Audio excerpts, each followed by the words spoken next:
Former Presidential Spokesperson Atty.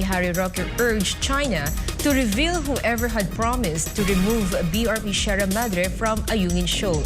Jayne Codnita files this report. Unang-una, no? Hindi talaga natin malalaman kung sino yan dahil nanggaling naman yan sa mga Chino. So dapat, sinong magsabi kung sinong nangako, no? Bakit naman magdi-deny yung mga presidente na ginawa nila yon? He who asserts must prove, di ba? Yan ang ating tinatawag pagdating sa prueba, no? O dun sa law of evidence. This was the response given by former Presidential Spokesperson Atty. Roque to people asking the identity of the Philippine president who had promised China to remove BRP Sierra Madre from the Ayungin Shoal. To recall, ACT Teachers Party List Representative Franz Castro questioned former President Rodrigo Duterte's silence concerning the issue.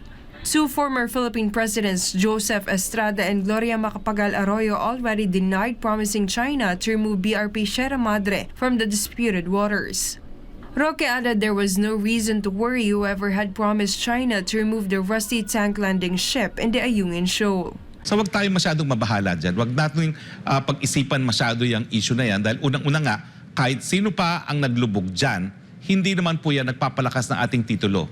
Dahil ang pinag-uusapan lang po natin sa exclusive economic zone ay economic right of sovereign rights. So wag po kayo magpapalinlang ha kasi ngayon usong-uso na para sumikat, ginagamit pang EPAL, ginagamit itong issue ng China, no? Nako, wag po tayong mag-isip ng ganyan dahil sa batas. Exclusive economic zone po, walang titulong pinag-uusapan. Yan po ay economic right to explore and exploit natural resources lamang. In line with this, Roque made clarifications on the arbitration case won by the Philippines on the UN Tribunal on the Law of the Sea. So isa pang lilinawin ko po hindi po totoo na yung desisyon ng UN Tribunal for the Law of the Sea ay tayo may titulo na sa mga pinag-aagawang isla.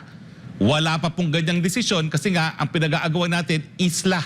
Ang UN Tribunal for the Law of the Sea, ang kanilang jurisdiction ay karagatan. Kaya nga Law of the Sea So yung mga nagpapanggap at ginagawang EPAL itong issue na ito, wala pong panalo tayo pagdating doon sa pinag-aagawang isla.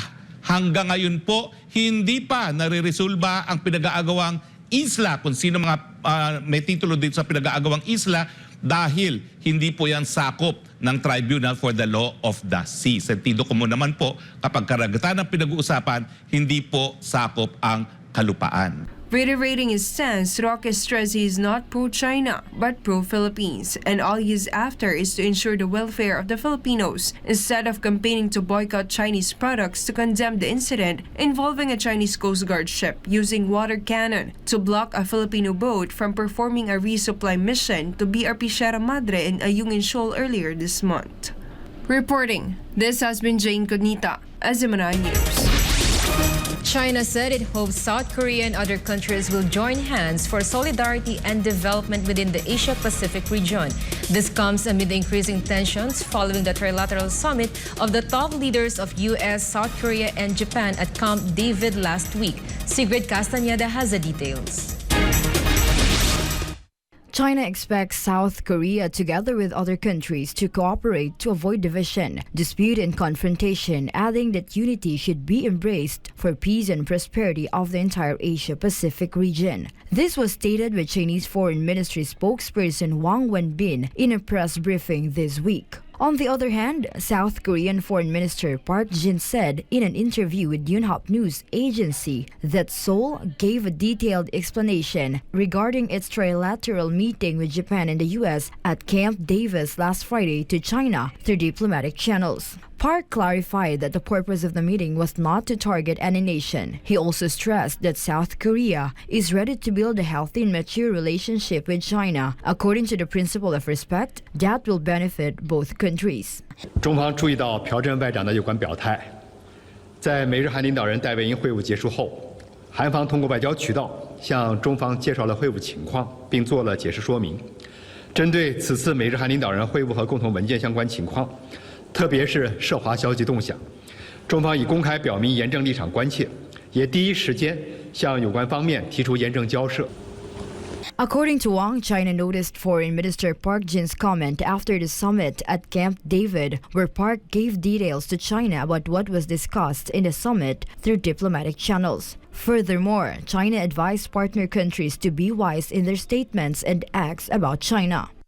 我们奉劝并敦促有关国家谨言慎行，停止抹黑中方形象，损害中方利益，停止制造分裂对抗，损害地区和平稳定。 不要以牺牲他国战略安全利益和亚太人民福祉为代价谋一己私利。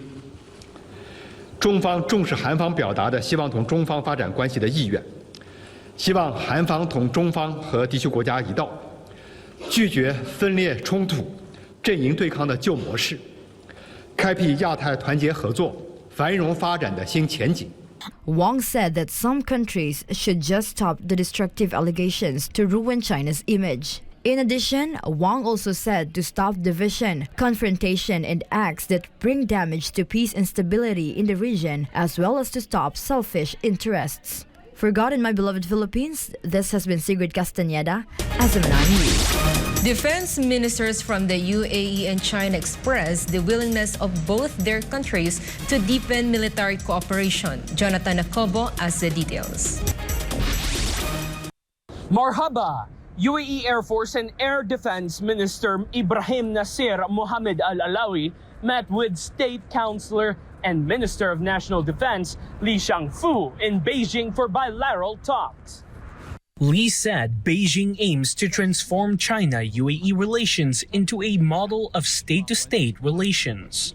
The Chinese defense minister also acknowledged the rapid and stable development and practical cooperation between the two countries. Ibrahim, on the other hand, said UAE is willing to continue deepening strategic mutual trust with China, strengthening cooperation in various fields, and in further developing Air Force relations between the two countries. The UAE remained China's second largest trading partner and biggest export destination among West Asian and North African countries, while both countries managed to make a steady progress in terms of bilateral cooperation in economy, trade, energy, and finance.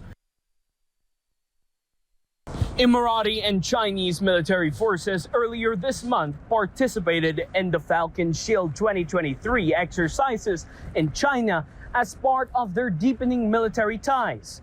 Tajubalak Almazimit Hatiti at the Garumin Baikan Jotan Kabal News Natadar Bemrets.